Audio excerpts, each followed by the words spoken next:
The day we signed the client deal, the team's Slack channel blew up. 3 months of work, 27 iterations of the proposal, and the client had finally said yes. Derek Carter, our CEO, slammed his fist on the conference room table and told everyone no overtime that night. Vanessa Flynn was the first to look my way. "Ethan Hayes, you're the lead on this deal," she said, a sly smile on her face. "Aren't you gonna treat us?" Marcus Hale jumped in right behind her. "Hell yeah, treat us to seafood. None of that sad barbecue stuff." I laughed along with the room, relief settling heavy in my chest. If this deal panned out, my bonus would be more than enough. More importantly, I'd finally be able to cover the out-of-pocket costs for my mom's surgery next month. "Sure thing," I said. "Dinner's on me tonight." The room erupted in cheers. Vanessa already had her phone out. "I know this seafood spot down by the Harbor Point Seafood Grill. Super fresh. Just a little pricey." I raised an eyebrow. "How pricey is a little?" She waved a hand dismissively. "Come on. Your project bonus is basically in the bank. You can afford it." More whoops from the team. I didn't want to kill the mood. Everyone had pulled brutal hours these past 3 months. "Fine," I said. "Book 1 table. 9 people total." Vanessa tapped away at her screen. "Relax. I got it." We got to Harbor Point at 7 that evening. Tanks lined the entrance, lobsters crawling slowly up the glass. Vanessa gave the host her phone number, and we were led to a big round table by the front windows, perfect for 9 people. I'd barely sat down when Vanessa slid the menu across the table to everyone. "Ethan said it's all on him tonight. Guys, go wild." I corrected her with a half smile. "Don't call me anything but Ethan. I'm just another guy on the team." Holden Brooks clapped me on the shoulder. "Nah, tonight you're the man of the hour. Our personal ATM." I brushed it off. The food started coming out: garlic butter lobster tails, steamed black cod, salt and pepper shrimp, crab cake bisque. A few bottles of Cabernet were opened too. "Easy on the drinks," I warned. "We all have work tomorrow." Marcus waved me off. "Come on. We just closed the biggest deal of the year. A few drinks won't kill us." Vanessa handed the wine list back to the server. "Bring us 2 bottles of the reserve list." I frowned. "Maybe skip the top shelf stuff." "Yeah." Vanessa fixed me with a look. "You literally just said order whatever you want. Tonight's on me." The table went quiet for a beat. I forced a smile. "All right, just pace yourselves." I'd replay those 5 words 100 times later. It wasn't that I regretted saying them. I just regretted saying them to people who had no concept of boundaries. 1 round of drinks in, Vanessa's phone buzzed. She stepped away from the table. Voice low. "You guys here? Just come on in. Don't loiter by the door." I heard her, but I didn't ask questions. She hung up, raised her glass, and toasted me again. Everyone cheered. 10 minutes later, I glanced up and saw a server leading a group of people through the dining room. They didn't head for our table. They sat down at another round table, not far from ours. Vanessa got up, walked over, said a few words, and came back. "Friends of yours?" I asked. She shrugged casually. "Just some people I know who happen to be eating nearby." I didn't press it. A little while later, another table filled up. Then a third. They ordered fast. I watched servers walk back and forth with whole lobsters and king crab legs. A tight, uncomfortable feeling settled in my stomach. But our table was still toasting, still laughing. Nobody said a word about the extra tables. Vanessa's phone lit up every 30 seconds. She typed fast, a small smile on her face. I set my glass down. "Vanessa, I'm gonna head up front and check the bill." Her head snapped up. "Why?" "To pay. I have to head to the hospital early tomorrow." That shut everyone up. Nobody argued. I got up and walked across the dining room to the host's stand. The hostess looked up and smiled. "Hi there. You're with Ms. Flynn's party, right?" "Yeah," I said. "The table by the windows." She typed something into the system, then pulled out 4 separate checks and handed them over.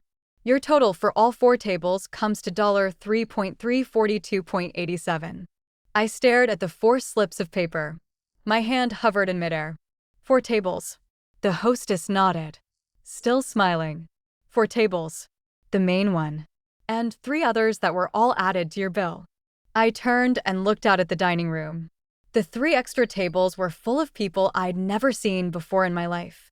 Plates were piled high with empty lobster shells and crab legs. One man lifted an empty bourbon bottle and yelled toward our table. "Hey, brother-in-law, bring us 2 more of the good stuff." 02. That brother-in-law line wasn't loud, but I heard it. The hostess heard it too. Something shifted in her smile. I didn't say a word. I picked up the 4 checks and flipped through them one by one. Our table, $542.19. Second table, $971.40. Third table, $809.55. Fourth table, $1.0, 19.73. Drinks made up nearly half of every single one. Who authorized adding these 3 tables to my bill? I asked. The hostess flipped through her order slips. Miss Flynn told us to put everything on one check. She said you were covering the whole party tonight. I nodded. Did I sign anything confirming that? The hostess paused. No, did I verbally confirm it to you or any member of your staff? No, then why are they on my bill? The smile dropped off her face entirely. She glanced out at the dining room. Sir, maybe you should talk this over with your friend. I pulled our table's check out from the stack. I'm paying for this one. The hostess blinked. What about the other 3? Whoever ate their pays for them. But they said you were treating everyone. I looked her dead in the eye. I invited my coworkers. I didn't invite their entire extended families. A floor manager stepped over from the side just then. He glanced at the checks, then at me. Sir, I'll admit we didn't confirm with you directly. But these people are already seated and eating. I cut him off. Your restaurant added charges to my bill without verifying I was the one responsible. That's your problem. Not mine. I'll pay for my table. The rest? Talk to the woman who placed the orders. The manager heard the edge in my voice and backed off immediately. Understood. I swiped my card for the $542.19. The hostess handed me my receipt and a paper copy of the invoice. I didn't walk back to the table. I slipped out through the side exit by the bar. The night air hit my face and cleared most of the wine buzz. I stood on the sidewalk for a minute and texted my mom's home health aide to ask how she was doing. She wrote back fast, "She's asleep. Had a pretty good day today." I stared at the screen until the tight knot in my chest loosened a little. This dinner was supposed to be a celebration. Instead, it had turned into a test. A test of how thick my skin was, how deep my wallet was, and whether I'd still be too polite to call people out on their garbage. I hailed a rideshare. I'd barely sat down when the team's Slack channel blew up. Marcus posted a blurry photo of a wine glass. Where'd Ethan go? Did our sugar daddy dip? Holden replied right after. Nah, he probably snuck up front to pay the bill like a champ. Vanessa sent a grinning emoji. Relax. He's not going anywhere. I stared at the messages and didn't reply. We were 2 blocks away when Vanessa called. I declined. She called again. I declined again. On the 3rd try, she sent a voice note. I pressed play. She was still laughing. Like nothing was wrong. Ethan, where'd you run off to? Everyone's waiting for you to come back and toast. My brother-in-law and his crew want to meet you. By the way, I flipped my phone face down on my leg. The driver glanced at me in the rear view. Rough night at the dinner? I huffed a laugh. Something like that. My phone buzzed again. This time it was Marcus. Come on. Man, don't dip like that. Vanessa's family is here. It's kinda rude. I typed 4 words back. Whoever invited them pays. The group chat went dead silent. 15 seconds later, Vanessa posted a wall of text in the channel. Ethan Hayes, what is your problem? You said order whatever you want. Tonight's on you. Now you're gonna pretend you don't know these people after they already ate the food. I stared at the screen for a beat. Then I took a photo of my paid receipt and sent it to the group. I paid for this table. 9 people. The other 3? Whoever invited them can settle up. Silence again. Longer this time. The car pulled up to my apartment building. I paid and got out. I just stepped into the lobby when my phone rang. Unknown number. I almost didn't answer. It kept ringing. I swiped to accept. A man's voice came through, tight and frustrated. Mr. Hayes? This is the general manager at Harbor Point. I was hoping you could come back to the restaurant. I leaned against the wall. Why? He drew in a breath. Your friends are refusing to pay their bills. They keep saying you're the one responsible. We've had to detain them. 03. I stood in the dark lobby and didn't move. The motion sensor light clicked off above me. The phone was loud. I could hear shouting in the background. Someone slamming a fist on a table. And Vanessa's voice. Sharp and shrill. Make him come back. This is his bill. He owes this. The manager lowered his voice. You hear that? Mr. Hayes? I hear it. So, are you coming back to cover their charges? He paused for a second. No. I just needed to confirm. On record. That you are not accepting responsibility for the other 3 tables. I'm not. Did you authorize Ms. Flynn to charge those tables to you? I did not. Are you willing to cover any portion of those 3 bills? I am not. I answered fast. No hesitation. The line went quiet for a second. The manager's voice steadied noticeably. Understood. We'll handle this per our policy for unpaid checks. You have security cameras, right? We do. You have order slips, server notes, timestamps. We do. Then go by the evidence. And stop calling me. I was about to hang up when the manager spoke up again. Mr. Hayes? You might want to stay on the line for this. I paused. What is it? His voice dropped even lower. Ms. Flynn just showed us a photo of your employee ID badge. She says you're the project lead at your company. And this is all a corporate business dinner. She's asking for an invoice under your company name. Wants all 4 tables combined into one receipt. A cold feeling ran down my spine. My ID photo was in the team shared drive. It wouldn't have been hard for Vanessa to screenshot. But this wasn't just mooching off a free dinner anymore. This was an attempt to stick me with a fraudulent expense charge. What else did she say? Said you'd reimburse it through company expenses. Told us to put the full amount under your corporate account. I let out a short, bitter laugh. The sound echoed in the empty lobby. Manager? Put me on speakerphone. He hesitated. Excuse me. Put me on speaker. Now. A few seconds later, the background noise bloomed louder. Vanessa's voice cut through immediately. Ethan Hayes. Stop hiding. You're a grown man. You said you'd treat everyone and now you're bailing? Have some dignity. I leaned my shoulder against the wall. Vanessa. The line went quiet on her end. You showed the restaurant a photo of my employee ID? She huffed. I was proving who you are. You told them this is a corporate business dinner? It's a project celebration. Isn't it? You told them to build a company and I'd expense it? She paused for just a second. Well, you can just write it off later. Can't you? I kept my voice even. First rule of our expense policy, all business entertainment requires pre-approval. Second rule, only clients and direct business contacts count as approved attendees. Third rule, falsifying attendees on an expense report is grounds for termination. Did you forget all that? Nobody said anything. I kept going. Those people at the 3 extra tables. Are they clients? Are they company employees? Do they have anything to do with this project? Vanessa's voice went sharp. Stop hiding behind policy. We were all out having a good time. Do you really have to nickel and dime everything? Marcus jumped in too. Come on. Ethan. Is it really that big a deal? Vanessa just thought it'd be fun to have her family come hang. Since you were already treating. I spoke into the phone. Is your family at one of those tables? Marcus went silent. The manager's voice cut in. Calm and official. Mr. Hayes. One of the tables belongs to Mr. Hale's cousin and his family. Another is Mr. Brooks' friends. The third is Ms. Flynn's sister and brother-in-law. I wasn't surprised.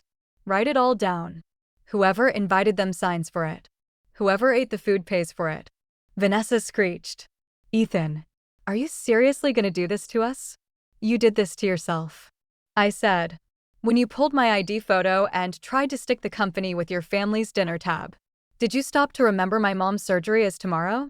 That I've been saving every dollar for her deductible. The line went completely silent. I hadn't told many people at work about my mom. But Vanessa knew. She knew the bonus hadn't hit yet. She knew why I was leaving early. And she'd still ordered 4 tables. Still tried to hang it all on me. A few seconds later, she laughed. Cold and sharp. Quit playing the victim. It's… What? 3 grand? Your bonus is gonna be 20 grand easy. Don't act like you can't afford it. I tightened my grip on the phone. My bonus hasn't come in. And even when it does, it's not for your brother-in-law to drink top-shelf bourbon on my dime. The manager cleared his throat. All right, everyone. Since Mr. Hayes has made it clear he's not responsible, we're gonna need each table to settle their own checks. Chaos erupted on the other end. Why do we have to pay? We were told it was free. Bro, you said someone else was covering. Hey, what is this? Some kind of scam? Sir, you can't keep us here. The manager's voice dropped to a low, firm rumble. The charges are clear and documented. If you refuse to pay, we will proceed accordingly. Vanessa shrieked. You wouldn't dare. I didn't listen to the rest. I hung up. I just set the phone down when my boss called. I stared at the screen for a second, then answered. Derek's first line was ice cold. Ethan, Vanessa says you're expensing a private dinner on the project budget and had restaurant staff detain her family. Explain. Now. 04. Derek's voice pressed through the speaker like a weight. I stood there in the dark lobby and almost laughed. Vanessa had moved fast. Before the restaurant bill was even settled, she'd already run to the company to paint me as the bad guy. What exactly did she tell you? I asked. Derek's tone didn't soften. Said tonight was a team celebration you arranged as project lead. Said you bailed halfway through and told the restaurant to hold everyone there. Said you asked for a company invoice to expense the whole thing. Anything else? He paused. Said you were going to try to write off all 4 tables. I tilted my head back and stared at the ceiling light. A car passed outside, headlights sweeping across the wall. Derek. I didn't do any of that. You better have proof. I do. Send it to me. Now. I didn't hang up. I opened my photos and sent him the paid receipt for my table, the bank charge notification, and a photo I'd snapped of the host stand when I first walked up. Then I sent the audio recording from my call with the restaurant manager. I'd hit record the second the manager mentioned the ID photo. It wasn't because I was smart. It was because I'd been burned too many times before in this job. A throwaway joke becomes your promise. A favor becomes your responsibility. Everyone knows becomes nobody will back you up. Derek went quiet on the line. I heard him click play on the recording. Vanessa's sharp voice leaked through. Well, you can just write it off later, can't you? I didn't say anything. After about 2 minutes, Derek spoke again. Don't go home yet. I frowned. What? Come into the office. Right now? Right now. I checked the time. 9:47 p.m. I have to be at the hospital first thing tomorrow to drop off the surgery payment. Derek's voice was heavy. If this doesn't get cleaned up tonight, you won't have a peaceful day at the hospital tomorrow. I knew what he meant. Vanessa had already cried corporate fraud. If she kept pushing, the bonus could get frozen. I could end up under investigation. I drew in a breath. All right, I'm on my way. After I hung up, I didn't call the rideshare right away. First, I sent the aide another $500 for incidentals. Then I texted my mom. Got held up at work a little later than planned. Get some sleep. I'll see you tomorrow. She wrote back a voice note a minute later. Her voice was tired, but warm. Don't work too hard. Baby, take care of yourself. And eat something. I stared at that voice note for a long time. I had eaten, but some people were trying to turn my dinner into their entire feast. I called the rideshare and headed to the office. On the way, the team Slack channel was on fire. Vanessa had posted a dozen messages in a row. Ethan bailed on the bill and left us stranded at the restaurant. Guy gets a bonus and suddenly he's too good to treat the team? Just so everyone knows what kind of person you're working with. Marcus had chimed in. This is pretty messed up. Man. Holden too. It's like 3K. Dude, is it really worth ruining everyone's night over? I watched the messages scroll and didn't reply. Then a DM popped up. It was Chloe, the junior analyst who sat next to me. Hey, Vanessa's pressuring everyone to take her side in the group chat. I haven't said anything. Those extra tables, you really didn't know about them.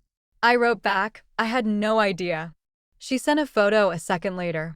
It was blurry, taken from across the restaurant. Vanessa was standing at the host stand, face bright red. Marcus was next to her, pointing at the manager. A handful of strangers were crowded around the counter yelling. In the corner of the frame, I could see a crumpled up bill. Are you still at the restaurant? I asked. Yeah. A few of us tried to leave. They said our table was paid, so we could go. But Vanessa blocked the door. Said if anyone bails, they'll regret it tomorrow at work. I felt my jaw tighten. I'd already paid for my table, and she was still trying to use my coworkers as hostages. Leave. I wrote back. All of you. Just go. Chloe hesitated. She says she'll make life miserable for anyone who leaves. My fingers hovered over the keyboard. I believed her. Vanessa wasn't a manager, but she knew how to cozy up to leadership and weaponize office politics. Over 3 months of the project, she'd taken credit for other people's work more than once. Nobody had called her out on it. I was about to reply when Derek called again. He said one thing. Vanessa just sent your ID photo and a draft invoice to the finance Slack channel. Says you told the restaurant to issue it. Tagged the finance director and told her to log it tomorrow. My blood ran cold. Did they actually issue the invoice? Not yet. But she's pushing hard for it to be pre-approved tomorrow. I sat up straight in the back seat. The office building glowed up ahead, all cold white light against the dark sky. Derek said, Ethan, when you get here, go straight to the 12th floor conference room. Finance, HR, and legal are all on their way in.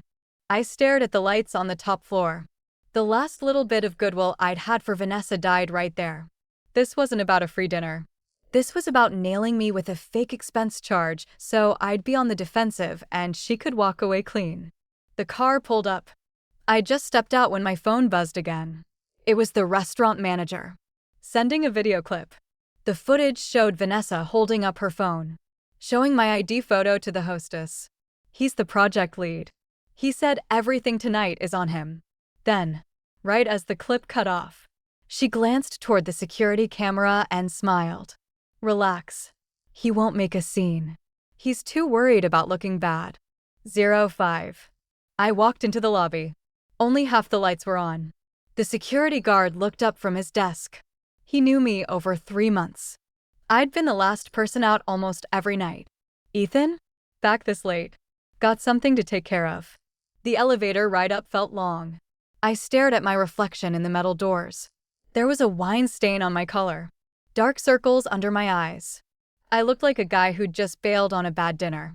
But I knew the real dinner was just starting. The conference room was on 12. I pushed the door open. Derek was already there, at the head of the table, face like thunder. The head of finance sat on his left, tablet in hand. The HR manager was there too.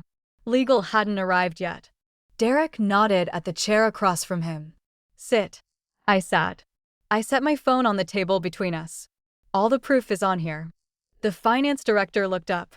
Ethan, first thing, was this dinner personal? Or a company team event? Personal. I said. I invited 8 people from the project team. 9 total, including me. Any clients present? No. Did you submit a pre-approval for team building or business entertainment? No. She nodded. Then there's zero basis for expensing any of this. I know. Derek tapped the table once. Vanessa says you told the whole table. Verbatim. Order whatever you want. Tonight's on me. I looked him in the eye. I did say that. The HR manager's eyebrows lifted. And you had no idea she'd invited 3 extra tables of people? None. You never agreed to let her charge them to you?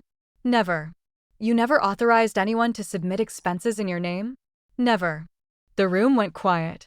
Derek looked at me. Do you have witnesses? Before I could answer, the door opened. Chloe stepped in.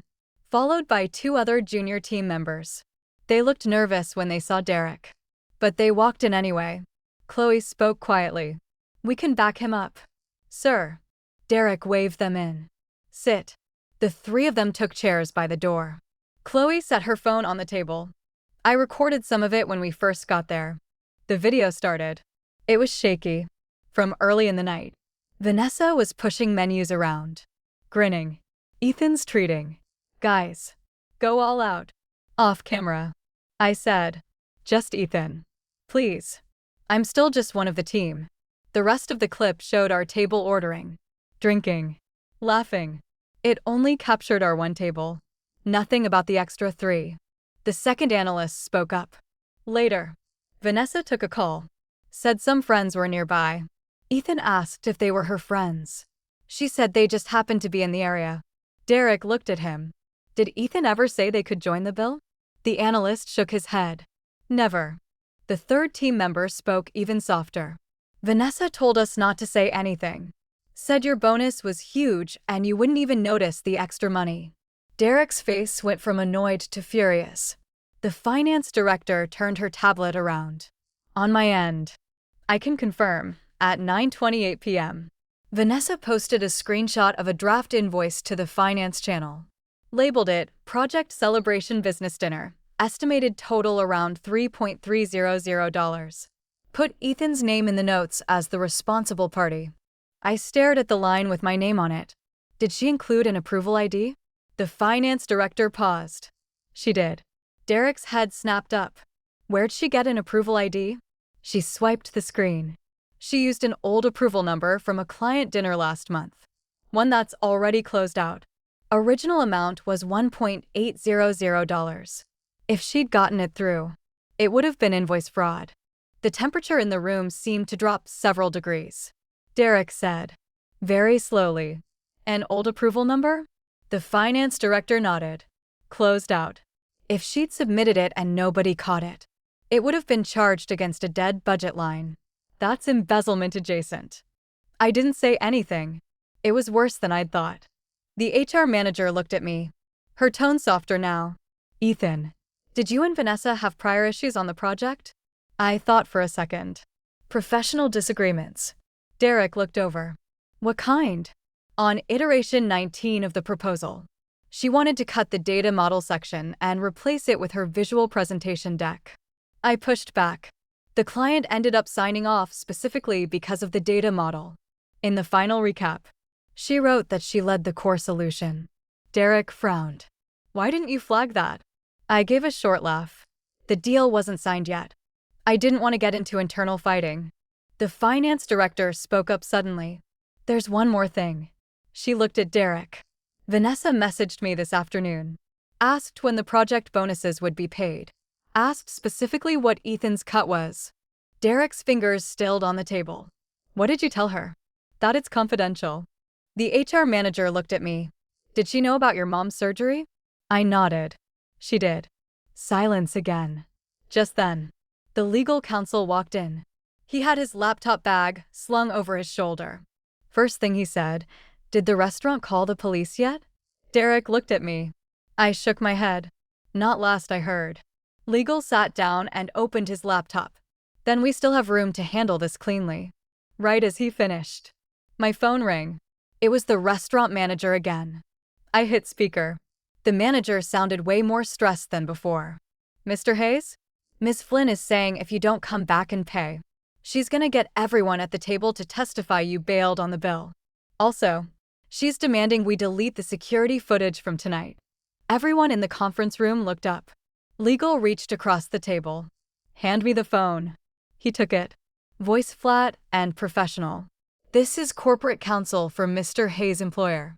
I want you to immediately preserve all security footage, order slips, and transaction records from tonight. Anyone who asks you to delete evidence will be held fully liable."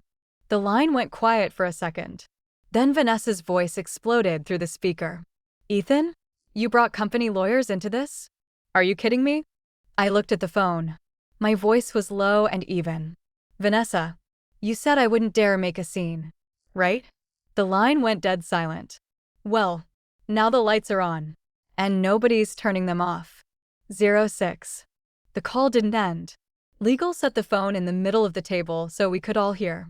From the restaurant end, we caught snippets of argument. Someone complaining. Someone telling Vanessa to fix this. A man's low, gruff voice. You said this guy was easy to push around? I recognized it. The brother-in-law. Derek's face was dark. He looked at Legal. Should we send people over there? Better to, Legal said. First, to confirm the evidence with the restaurant. Second, to make sure they stop using the company's name. Third, to get written statements from everyone involved. The HR manager nodded. I'll have admin bring the company car around. Derek looked at me. You're coming too? I nodded. All right. I didn't really want to go back to that restaurant. Not because I was scared, because it was gross. But I also knew, if you don't face messy situations head-on, people will use the mess to gag you. 10 minutes later, the four of us headed down.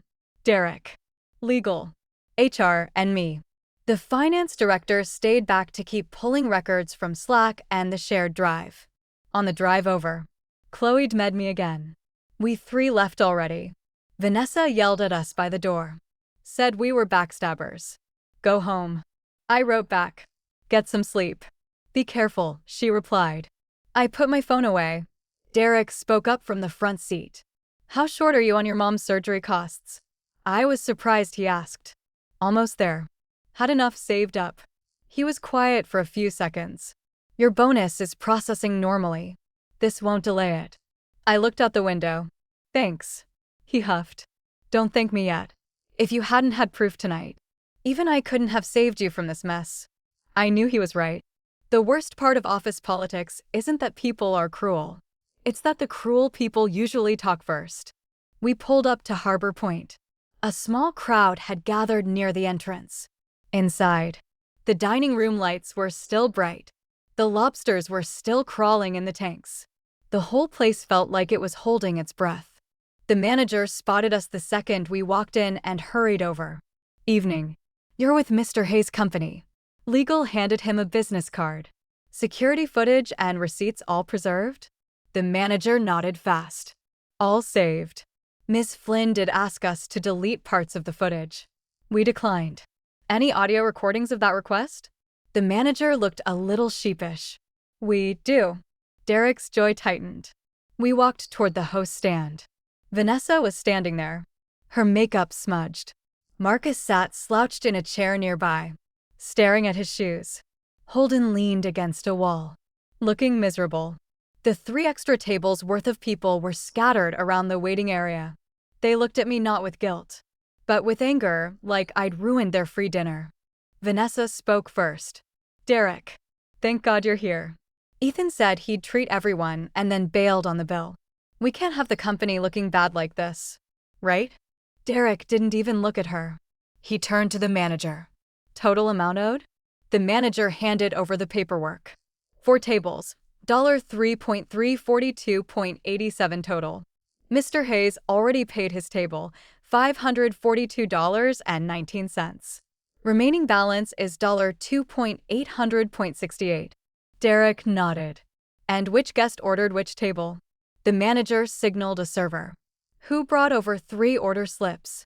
Second table, Ms. Flynn's sister and her family. Third table, Mr. Hale's cousin and family.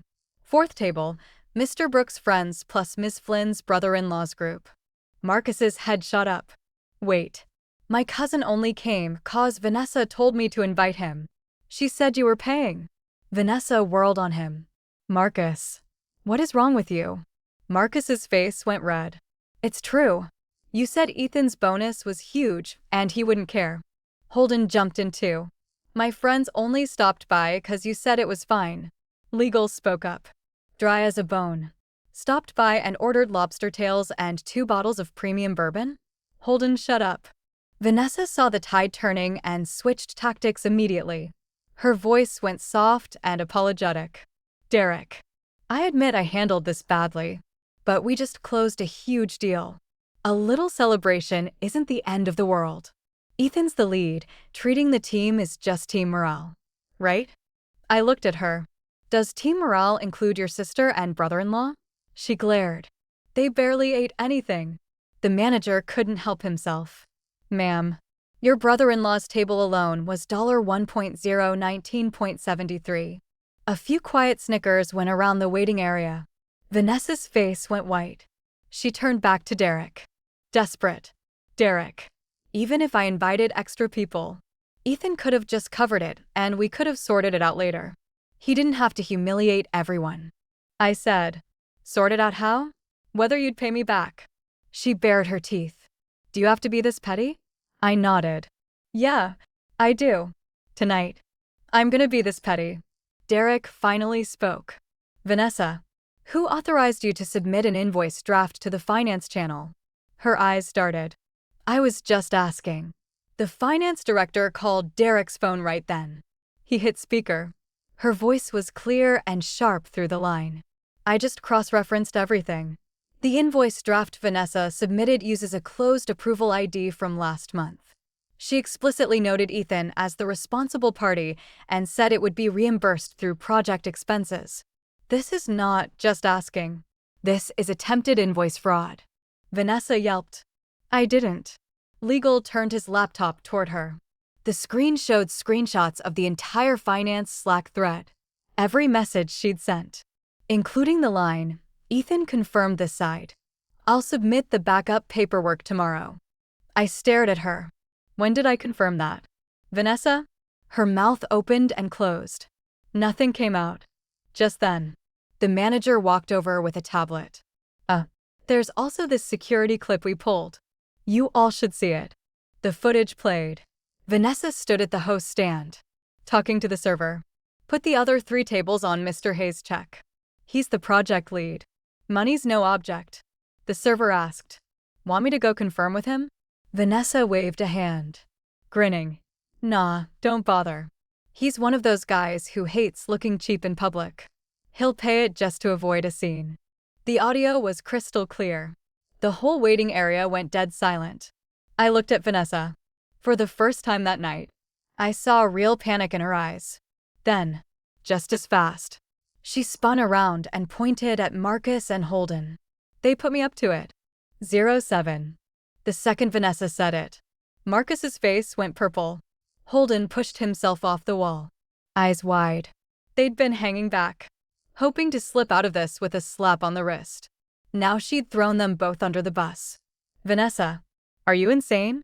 Marcus said. You were the one texting everyone saying Ethan would cover it. Holden nodded hard. You told me to invite my friends. Said the more the merrier. Someone else was footing the bill. Vanessa's face was pale but stubborn. When did I say that? Marcus fumbled for his phone. Right here. Look. He pulled up a text chain and held it out to Derek. The messages were from earlier that evening. Around 6 p.m. Vanessa, Ethan's buying seafood tonight. Bring whoever you want. Vanessa, dude cares way too much about looking good. Once the food's on the table, he won't say no. Derek read through them. His face went from anger to something colder, disappointment. Vanessa, anything to say for yourself? Her lip trembled. It was just a joke. Legal's voice was flat. Jokes don't add 3 tables to someone else's bill. HR shook her head. Jokes don't use closed approval IDs for fake expenses. The manager added. Quiet but firm. Jokes don't ask us to delete security footage. Vanessa finally cracked. She looked at me, eyes glistening with angry tears. Ethan, are you really gonna do this? We've worked together for over a year. Can you just cut me some slack? I looked her dead in the eye. Did you cut me any? When you pulled my ID and tried to stick me with fraud. When you told the boss I was embezzling project funds. When you used my mom's surgery as leverage to pressure me. She had no answer. Her sister stepped forward then, loud and defensive. A half-full takeout bag dangling from her hand. Oh, give me a break. It's just dinner. You're a big company. You can't cover one meal for your employee's family. I glanced at the takeout bag in her hand. Your table was over $1,000. That takeout you're holding? It's on that bill too. Her face tightened. Her husband, Vanessa's brother-in-law, stepped up beside her. So what? She said the company was paying. Legal looked at him. Whoever told you that? Take it up with them. He pointed at Vanessa. She told me. Vanessa snapped her head around. Will you shut up? The whole waiting area devolved into yelling. Marcus's cousin said he only brought his kids 'cause he thought it was free. Holden's friends said Holden invited them. So Holden should pay. Holden yelled that Vanessa had tricked all of them. 3 tables of people who'd showed up for a free meal suddenly turned on each other like rats in a bucket. The manager didn't humor it anymore. He had the servers bring out individual itemized checks for every table, every appetizer, every entree, every drink, time-stamped and table numbered. Everyone, he said. We have footage of who sat where and who ordered what. If you keep refusing to pay, we will proceed with collections and trespassing notices. Vanessa's sister opened her mouth to yell again. Legal said one sentence. Feel free to keep arguing. Everything from this point forward will be documented and included in our filings. She closed her mouth with a click. Derek turned to me. Ethan, restate. For the record. Exactly what you agreed to tonight. I knew what he was doing. He was drawing a bright, clear line between the company and Vanessa's mess. Right in front of the restaurant and everyone there. I spoke clearly, so everyone could hear. Tonight was a personal dinner. I invited 8 coworkers from the project team. I am only responsible for the main table. I did not invite any family members, friends, or plus ones.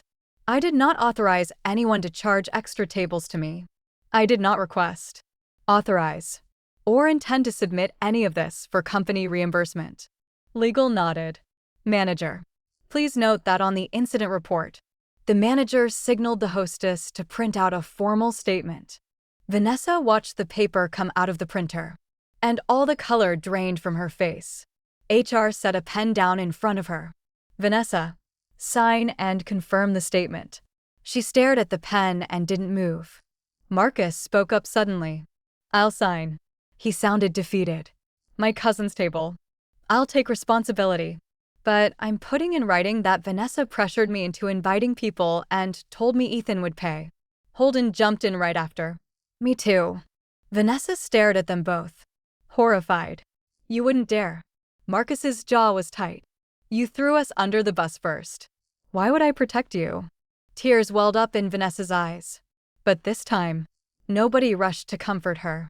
The same crowd dynamic she'd weaponized all night had turned against her. Just then, Derek's phone buzzed. He glanced at it, and his face went stone cold. He turned the screen toward Vanessa. You also reached out to our print vendor this afternoon? Asked them to kick back an invoice for event services. Vanessa's face went completely, deathly white. My stomach dropped. This wasn't just about dinner anymore. 08. Derek set the phone down on the counter. The screenshot was from a chat with our primary print vendor. Vanessa had written, there's leftover budget in the project account. Cut me an invoice for hospitality services. Around $1.100. Same company name as always. I'll handle the approval on my end. I stared at those lines. My fingers curled slowly into fists. I'd gone over that project budget line by line. For 3 months. I'd skipped Uber rides and packed my own lunch to save for my mom's surgery. And while I was counting pennies, someone else was already figuring out how to siphon money out of the project before the bonus pool was even calculated. Derek said, Vanessa, explain. Her voice was shaky. I was just asking about options. The finance director was still on the line. Speakerphone on. She cut in. Cold. The vendor forwarded the whole chat to me.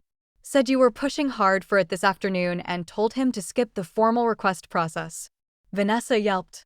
He's lying. Derek ignored her. Anything else on your end? The finance director paused for 2 seconds. Yeah, I just checked the shared drive access logs. At 5:43 p.m. this afternoon, someone downloaded the full client contract and budget breakdown. Account name, Vanessa Flynn. Nobody in the lobby said a word. Vanessa's voice jumped an octave. I'm on the project team. I'm allowed to look at project files. I spoke up. Are you assigned to contracts or budget? She glared daggers at me. I'm allowed to look. Maybe, I said. But you downloaded them less than an hour before you asked the vendor for a fake invoice. That's not looking. That's planning. Marcus muttered under his breath. You're actually crazy. Vanessa whirled on him. Shut up. None of this would have happened if you guys hadn't wanted free food too. That set off the whole crowd again. Her sister was the first to turn. Wait a minute. You told us the company was paying. You said it was a work event. Her brother-in-law stood up too. Voice sharp. Vanessa, don't you dare drag us into this. You told us to order the good stuff.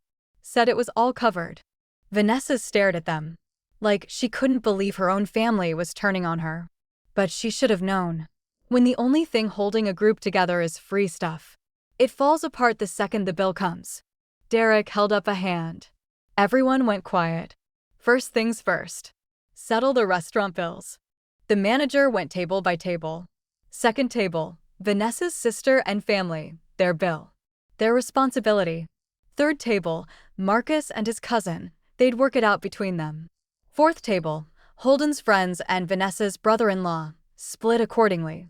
Vanessa herself had ordered items on 2 different tables, and the servers had it all logged. There was no way out. Her sister whined that she didn't have that much in her bank account. Her brother-in-law said his card had a daily limit. Holden's friends said they needed to run out to their cars for their wallets. The manager just had staff stand by the doors. Nobody left. After 20 more minutes of bickering and Venmo requests and frantic phone calls, most of the balance was paid. There was still a little over $400 left. Vanessa stood at the host stand, looking wrecked. She looked at Derek. Voice small. Can I cover the rest tomorrow? I really don't have it on me tonight. Derek's expression didn't change. That's between you and the restaurant. She looked at me next. Ethan. I looked away. Ethan. Just lend me $400. I'll pay you back tomorrow. I swear. The whole lobby went quiet for a beat. I almost laughed out loud. An hour ago, she'd called me cheap and petty for not covering $3,000. Now she was begging me for $400. No, I said. Tears spilled down her face. You're really gonna be this cruel? Over a few $100s. I looked her straight in the eye. When my mom's surgery bill was sitting there and you were trying to ruin my job to get out of paying for dinner, were you feeling cruel then? When you called me a liar and a scammer in front of the whole team, were you feeling cruel then? The tears kept coming. Nobody comforted her. Not even her sister. Eventually, her brother-in-law, scowling the whole time, swiped his card for the remainder. The payment ping went through. The manager breathed a visible sigh of relief. He printed out final receipts for everyone. Legal had him stamp and sign the incident report. He was eager to cooperate. He knew if the restaurant had gone along with Vanessa's fake invoice scheme, they'd be on the hook too. It was nearly 11:30 by the time everything was wrapped up. Derek looked at Vanessa. 9 a.m. tomorrow. Conference room. Formal investigation. She stared at the floor and didn't answer. HR added, if you don't show, it's considered refusal to cooperate. Marcus and Holden got the same instruction. Neither of them looked her in the eye. I thought the night was over. I thought we could all leave. But as we were heading for the door, the manager stopped me. He handed me a plain white envelope. Mr. Hayes? One of the servers found this under Ms. Flynn's seat. I opened it. Folded up inside was a scrap of notebook paper. Scrawled on it was the name of my mom's hospital. Underneath, one line, hold off on the surgery deposit tomorrow. Make him beg. 09. I held that piece of paper in my hand. For a second, all the noise in the lobby faded away. I could handle people mooching free food. I could handle office politics and credit stealing. But going after my mom? That crossed every line there was. Derek saw my face change. What is it? I handed him the paper. He read it once, and his face darkened so fast I was almost worried for him. Legal took it next and immediately snapped a photo for the file. HR frowned. Who wrote that? The manager shook his head. We don't know. The server found it when she was wiping down the table after Ms. Flynn's group. Vanessa was standing a few feet away. When she saw the paper, her eyes flickered. Just for a split second. But everyone saw it. Is this yours? I asked. She denied it immediately. No, I took a step toward her. You know which hospital my mom's at? She pressed her lips together. You mentioned it at work. A few times. Then what's this line mean? I held the paper up where everyone could see it. Hold off on the surgery deposit. Make him beg. Her face twitched. I don't know what you're talking about. Marcus spoke up. Quiet and shaky. I heard her say that. Everyone turned to look at him. He swallowed hard. On the way over here tonight, she said, Ethan's short on cash right now with his mom's surgery. If he gets stuck with the big bill tonight, he'll have to beg for an advance on his bonus. Then we can negotiate how the bonus gets split. Vanessa shrieked. Marcus, shut your mouth. He looked at her, almost defiant now.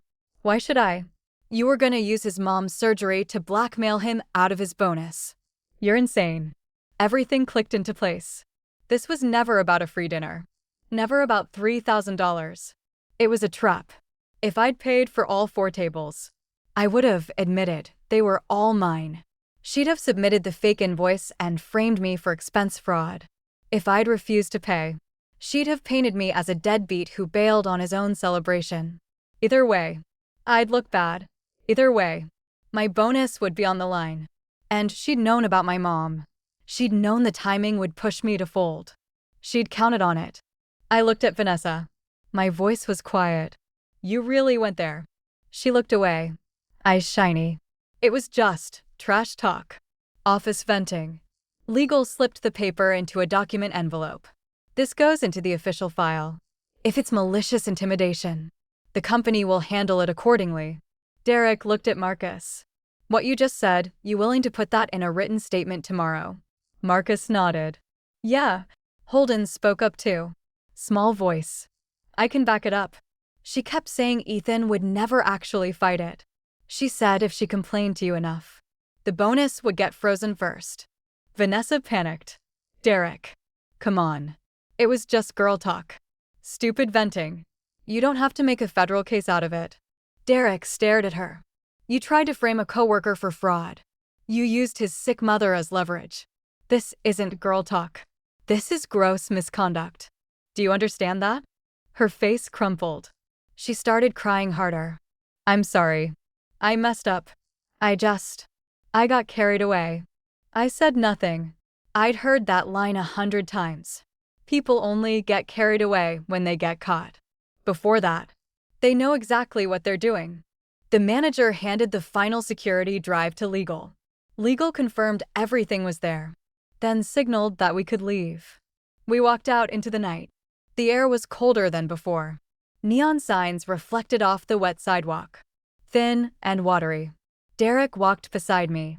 Go to the hospital first tomorrow. Don't rush in for the meeting. I blinked. He kept going. Your mom's deposit is more important.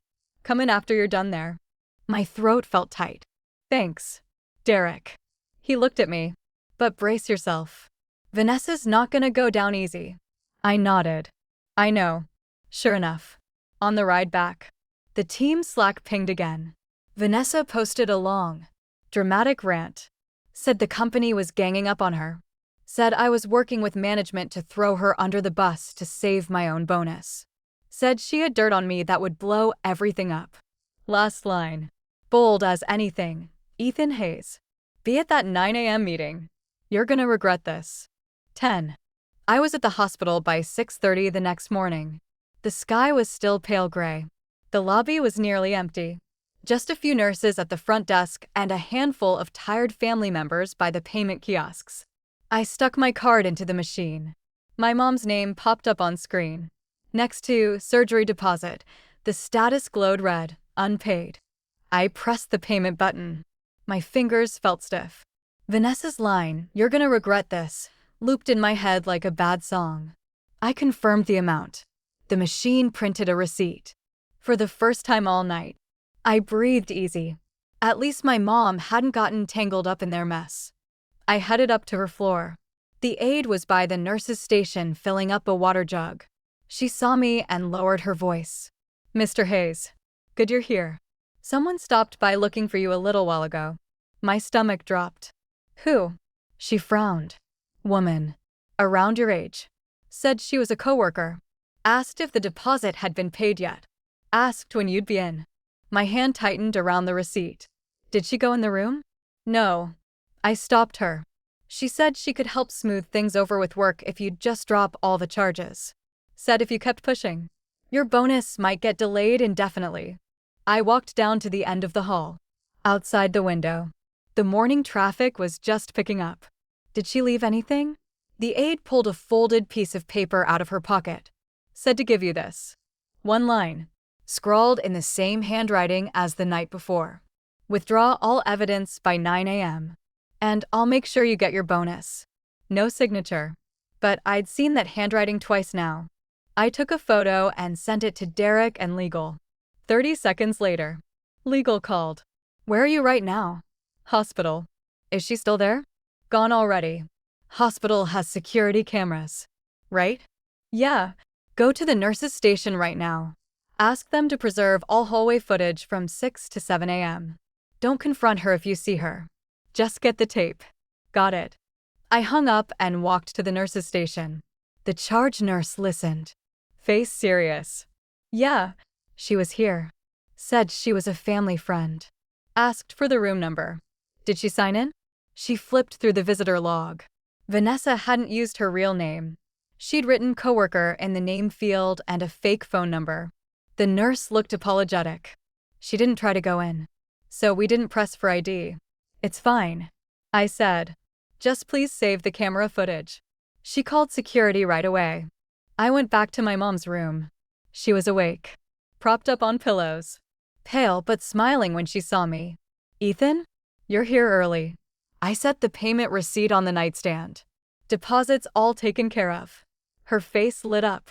Oh, good. That's such a weight off. She patted my hand. Don't let work suffer over this. Okay, I'm fine here. The aides take great care of me. I looked at her. My throat felt thick. While those people were screaming over restaurant bills last night, my mom had been right here, waiting for a surgery she was nervous about. Vanessa had known that. She'd known exactly where to hit me. I sat with her for about 20 minutes. At 8:20, legal called again. Hospital footage is secured. You can head into the office whenever you're ready. On my way. I was walking out of the ward when a text came through from an unknown number. Short. Cold. You think hospital footage proves anything? Your mom's fine today. Doesn't mean things will always go this smoothly. I stood there by the elevators, staring at the text. I didn't feel angry. I felt cold. Clear. Sharp all the way through. She'd thrown away the last bit of decency. I screenshot the text and sent it to legal. Then I called Derek. He picked up on the first ring. Ethan? Derek. About today's meeting. I don't want a slap on the wrist. I want full formal proceedings. And if any of this crosses a legal line, we call the police. He was quiet for 2 seconds. All right. We do this properly. I hung up and hailed a rideshare. I was just pulling away from the hospital when the team Slack blew up again. Vanessa posted a photo. It was a blurry shot of my back, taken from across the hospital lobby, standing at the payment kiosk. Caption, Ethan, you can still fix this. Walk it back before it's too late. 11. I got to the office at 8:56. There were a lot of people hovering outside the conference room. Most of the project team had shown up. Chloe saw me and hurried over. Hey, you okay? I nodded. I'm fine. She lowered her voice. Vanessa got here early. Brought her sister and brother-in-law with her. Keeps saying HR owes her a fair hearing. I glanced at the conference room door. Raised voices leaked through. Marcus was sitting on a bench in the hall, looking like he hadn't slept. Holden leaned against the wall, holding a stack of printed chat logs. I walked past them. Marcus stood up. Ethan. I stopped. His voice was rough. I'm gonna tell the truth in there. About last night. I was an idiot for going along with it. I'm sorry. I looked at him. You didn't do this to me. You did it to yourself. He stared at the floor and sat back down. I pushed the conference room door open. Derek was at the head of the table. HR, finance, legal, all present. Vanessa sat across from me. Her eyes were red and puffy, but her makeup was heavy. like she'd spend an hour covering it up. Her sister sat next to her, arms crossed. Her brother-in-law leaned back in his chair, looking like he was ready to fight someone. I'd barely sat down when Vanessa slid a piece of paper across the table. I have evidence too. The HR manager raised an eyebrow. Evidence of what? Vanessa stared right at me. Ethan admitted in the group chat he was treating everyone. He said order whatever we wanted. Then he bailed and left us stranded. That's defamation. It caused me emotional distress. Her sister jumped in immediately. Damn right. We were just invited to a nice dinner. And we got treated like criminals. Your company owes us an apology. Legal spoke calmly. Who invited you? Her sister faltered. Vanessa said it was a company dinner. So Vanessa invited you. Not Ethan. Well, but he said he was treating everyone. Legal nodded. He invited his project team. You're not on the project team. Her sister shut up. Vanessa grabbed her phone. I have chat screenshots. She cast her phone to the big screen on the wall. It was a fake-looking screenshot. My old profile picture. And a message that said, bring whoever you want. The more the merrier. Put it all on my tab. The room went dead silent. Chloe, standing by the door, made a small shocked sound. Derek looked at me. Ethan, did you send that? I looked at the screenshot and actually laughed. No, that's fake. Vanessa's voice rose immediately. Of course you'd say that. I held up a hand. First, the timestamp on that message is 8:42 p.m. last night. At 8:42, I was at the host stand paying for my table. I have a bank transaction timestamp at 8:43 that proves it. Finance has the receipt. The finance director nodded and pulled up the receipt on her screen. 8:43 p.m. Clear as day. Second, I said, that's my old profile picture. I changed it 6 months ago. Everyone in this room knows what my current Slack picture looks like. Legal reached across the table. Hand over the original chat log. We'll verify it. Vanessa's fingers tightened around her phone. My phone died. Her brother-in-law scowled. Come on. A screenshot isn't good enough. Legal looked at him. Flat. Screenshots can be fabricated. Original logs are verifiable. Vanessa's face paled. Derek's voice was low and dangerous. Vanessa, hand the phone to Legal for verification. She held onto the phone like it was a lifeline. The HR manager spoke gently but firmly. This is a formal internal investigation. You can refuse to cooperate, but there will be consequences. Tears welled up in her eyes again. You're all against me.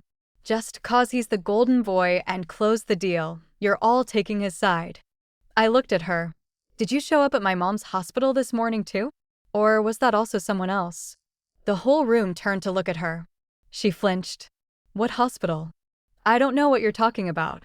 I set the nurse's station log and the handwritten note on the table. 6:27 a.m. You showed up at my mom's ward. Asked if I'd paid the deposit. Left this note. Not me, she said immediately. Legal tapped his laptop. Hospital security sent over a clip from their hallway cameras. The screen lit up. The footage showed a woman in a light jacket and face mask standing at the nurse's station. She leaned in, talking quietly, then handed a piece of paper to the aide. Her face was covered, but on her left wrist, a bright red bracelet was clearly visible. The exact same red bracelet Vanessa was wearing right now. The room went completely, eerily silent. Vanessa quickly tucked her wrist under the table. Her sister stared at her, horrified. You went to the hospital? Vanessa's voice jumped. I was just checking on a coworker's family. That's not a crime. I stared her down. Checking on me. Or taking a photo of me at the payment kiosk to threaten me in the group chat. Legal pulled up the threatening text screenshot. Also, we're running the unknown number. If it traces back to you, this moves from misconduct to criminal harassment. Vanessa's mouth trembled. Right then, there was a sharp knock on the door. The office admin stepped in. Face tight. Derek? We just got an anonymous email. Says Vanessa didn't act alone. Says someone gave her the old approval ID. Says someone higher up gave her access to the budget files. 12. The anonymous email was projected onto the big screen. It had been sent from a throwaway address. Short, blunt, to the point. Stop only looking at Vanessa Flynn. She couldn't have gotten that old approval ID on her own. She shouldn't have had access to the full budget breakdown either. Check badge swipes. Shared drive permissions. And who logged into the finance system remotely after 9 p.m. last night? The air in the room tightened.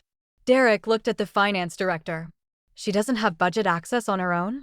The finance director frowned.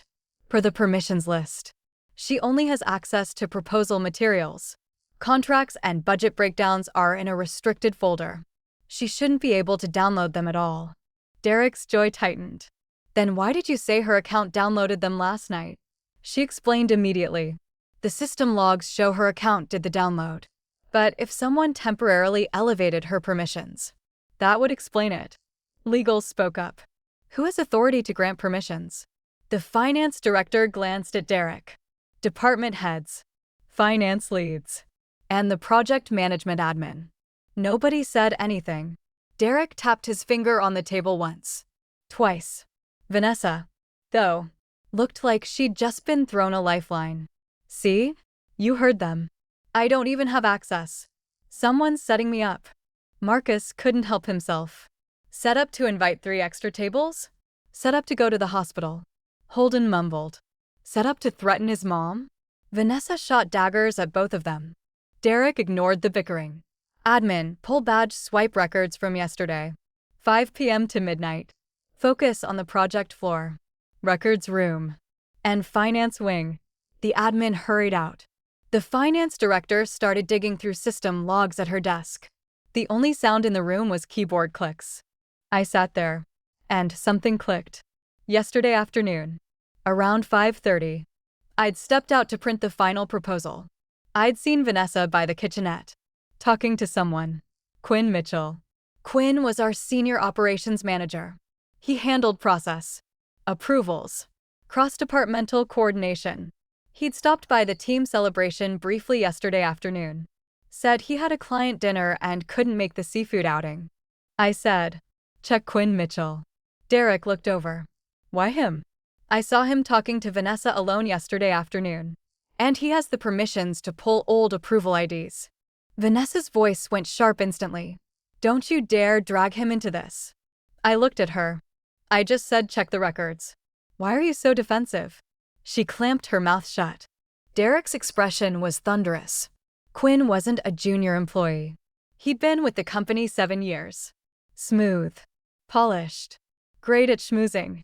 A lot of the approval pipelines ran through him. If he was involved, this wasn't just a bad employee acting out. This was a management failure. 10 minutes later, the admin came back with the printout. Badge records are here. At 5:39 p.m. yesterday, someone swiped into the records room. It wasn't Vanessa's badge. Derek said. Who was it? The admin glanced at Vanessa. Quinn Mitchell. A quiet, collective breath went around the room. Vanessa stood up abruptly. That's impossible. I didn't use his badge. The admin kept going. Calm. Not just once. 5:39 in. 5:47 out. Then at 5:51, his badge swiped into the print room by the project offices. The finance director looked up from her computer right then. Got it. System logs. At 9:06 p.m. last night, someone with admin access temporarily granted budget folder download permissions to Vanessa's account. Derek's voice was low. Who was the admin? Her voice was quieter. Quinn Mitchell. Vanessa's face went sheet white. She'd thought the anonymous email would get her off the hook. Instead, it had just pulled her accomplice out into the open. Derek picked up his phone and called Quinn directly. It rang a long time before he answered. His voice sounded rough, like he'd just woken up. Derek? This early? Derek hit speaker. Get to the conference room. Now. Quinn paused. I'm out with a client. Derek's voice was ice. Be here by 10 o'clock. If you're not, we'll treat this as refusal to cooperate and proceed accordingly. Quinn was quiet for a few seconds. What's going on? Derek glanced at Vanessa. We know you granted Vanessa budget access. The logs are clear. Dead silence on the line. Then Quinn laughed. Easy and smooth. Derek. I think there's a misunderstanding. Those permissions were for project archiving. Vanessa's helping organize final deliverables. It's standard procedure. The finance director cut in immediately. Project archiving doesn't require budget breakdown access. And it definitely doesn't require reusing closed approval IDs. Quinn's tone cooled. Finance is there too? Legal and HR are here too, Derek said. Quinn went quiet again. Vanessa suddenly blurted out. Quinn, tell them. You said you'd take care of this. The words hung in the air like a brick. Quinn's voice snapped through the speaker. Vanessa, what are you talking about? Don't say things you'll regret. Vanessa froze. She just slipped and pulled him down with her. Derek stood up slowly. Quinn, you get in this office right now.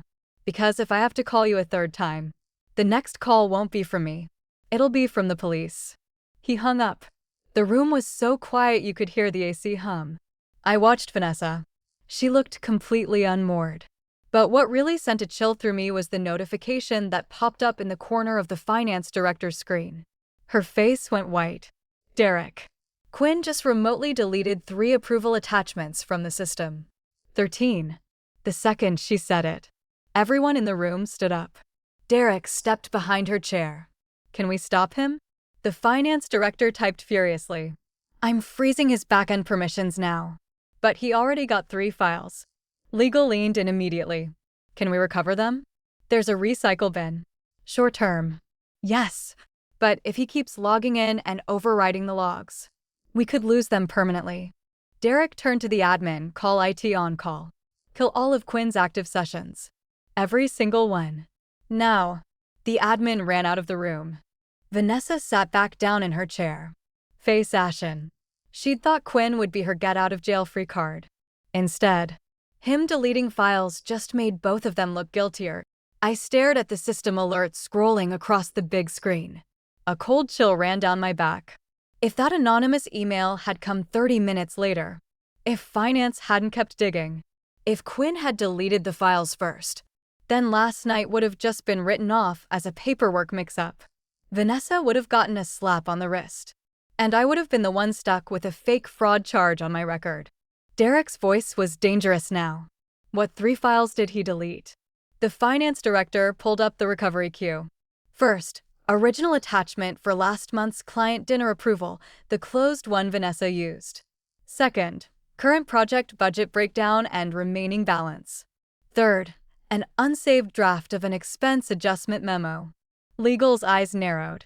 Open the draft. The finance director restored the file. A second later, it popped up on the big screen. Title: Project Celebration Hospitality Expense Addendum. Requester: Ethan Hayes. I stared at my name on the screen. My fingers went cold. The document went into detail. On the evening of project signing, project lead Ethan Hayes hosted core team members and relevant external partners for a celebration dinner. Total estimated cost, $3.342.87. Due to timing constraints, dinner was held prior to formal approval, supporting documentation to be submitted next business day. At the bottom, in the notes section, attendees include select prospective partner representatives. I let out a bitter laugh. Prospective partner representatives? Vanessa's sister, her brother-in-law, Marcus's cousin, Holden's friends. When did they become prospective partners? Nobody answered. The HR manager turned to Vanessa. Have you seen this document before? Vanessa shook her head hard. No, I swear. I've never seen that. The finance director's voice was cold. Document created at 9:14 p.m. last night. Created by Quinn Mitchell. Revision history shows edits from Vanessa's account at 9:21 and 9:22 p.m. Vanessa's head shot up. I didn't edit anything. The finance director clicked open the change tracking. Bright red lines popped up on screen. 9:21 p.m. Vanessa's account changed team dinner to business entertainment. 9:22 p.m. Vanessa's account deleted friends and family and replaced it with prospective partner representatives. Dead silence in the room. Vanessa's mouth opened and closed. No words came out. Derek looked at her. Still someone setting you up? Tears spilled down her face. I didn't know. I was panicking. Quinn called me and said I had to fix it. Said if we framed it as a business thing it would go away. I just did what he told me to. Quinn. Finally. She was naming him. Legal pressed her immediately. What exactly did he tell you to do? She covered her face with her hands. Voice shaking. He said, we can't let Ethan come out of this looking right. He said if we call it a company dinner, even if it doesn't get reimbursed, it'll make him look responsible for the mess. He said it would tank his bonus review. I looked at her. So you just went along with it? She looked up at me, eyes wet and angry all at once. Why do you get everything? Why do you get to be the hero? Get the big bonus? Get all the credit? I worked just as many late nights as you did. Derek slammed a hand on the table. The room jumped. Bonuses are based on contribution, not sabotaging your coworkers. Vanessa flinched. Then she latched onto the same defense again. But I didn't come up with it. The approval ID wasn't mine. The permissions weren't mine. The hospital thing was bad. I admit it, but Quinn's the one who planned all this. Legal took notes. Neutral. At that moment, the admin poked her head in. IT disconnected all his remote sessions. But he just badge swiped into the lobby. He's on his way up. Derek stood up straight. Have security escort him up. I stared at the conference room door. A minute later, footsteps sounded in the hall. Quinn walked in wearing a crisp suit, carrying his leather briefcase, with that same easy, friendly smile he always wore.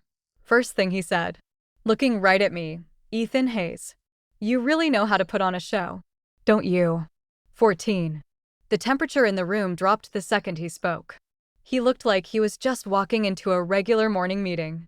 If you ignored the system logs on the screen behind him, you'd never guess he'd just been caught deleting files. Derek's voice was icy. Sit down, Quinn. He didn't sit. He glanced first at Vanessa, then at me. Derek, I don't know what version of events you've been told, but there's a lot you're not seeing. Legal held up a hand. Before you explain, confirm a few things for the record. Last night at 9:06 p.m., did you grant Vanessa Flynn's account access to the restricted budget folder? Quinn smiled easily. I did. For archiving purposes. Why? Project closeout requires full documentation. Budget data is part of that. The finance director cut in immediately. Archiving protocols don't require download access. View access is enough. Quinn looked at her. Smooth as ever. With all respect. Finance has their process. And project management has ours. Derek stared at him. Then why did you delete the approval attachments? Quinn blinked. I didn't delete anything. The finance director magnified the system log. The deletion line had his account name on it. Clear as day. Quinn didn't even flinch. An account with my name on it doesn't mean I was the one sitting at the keyboard. Legal said. Where were you at the time of deletion? In my car. Driving in. Witness. Quinn's smile thinned. I was alone. Who would be with me at that hour? Derek's voice was low. Quinn. This is not the time to play games. Quinn finally sat down. He set his briefcase beside him. All right. Fine. I granted her access. But it was strictly for work. What she did with it after that, I had no idea. Vanessa's head snapped up. You didn't know? You called me last night and told me to put Ethan's name on the memo. Quinn turned to her. Completely calm. Vanessa, be careful what you claim. Do you have proof of that call? She froze. I watched him. And my stomach turned. He was so calm. So ready. Like he'd practiced this exact defense a dozen times. He'd shown up because he was confident Vanessa had no hard evidence. He was sure he could write off the permissions as standard procedure and the deletions as an account glitch. He thought he could walk away clean. Derek clearly saw it too. Was that anonymous email you sent? Trying to stir up doubt? Quinn frowned. What anonymous email? The admin projected it on the screen again. Quinn read it. And for a split second, something flickered across his face. Then he was smooth again. Interesting. Looks like someone's trying to frame me for this whole mess. He looked right at me. You came pretty prepared last night. Ethan. Recording calls. Saving receipts. Getting the restaurant on your side. Almost like you planned it. I lifted an eyebrow. Are you saying I sent the email? He smiled. I'm not saying anything. I'm just saying it's convenient. All this evidence. All these witnesses. Right when you need them. Chloe. Still by the door. Couldn't hold her tongue. Quinn. That's ridiculous. Ethan was the one who got scammed. Quinn didn't even look at her.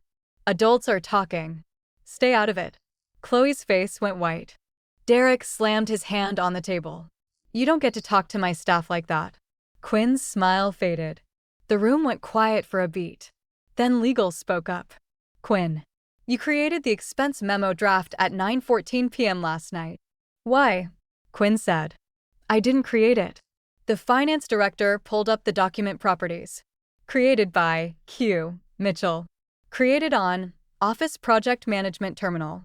Derek looked at the admin, check badge swipes for last night after 9 p.m. Who was in the building? The admin flipped through her printout. After 9 o'clock, only 3 people swiped onto the 12th floor. Security patrol. Chloe coming back for her laptop, and Quinn. Quinn's face shifted. Just barely. I did stop by the office last night. Just to grab a few files. Legal said. What files? He paused for a beat. Client addendum paperwork. The finance director said. Dry as dust. Client addendums are stored digitally. Not in your office. A crack had appeared in his composure. I spoke up suddenly. You didn't have a client dinner last night. Did you? Quinn looked at me. What's that supposed to mean? You told the team yesterday you had a client dinner and couldn't make the seafood outing. But your car was in the company garage from 6:50 p.m. to 9:32 p.m.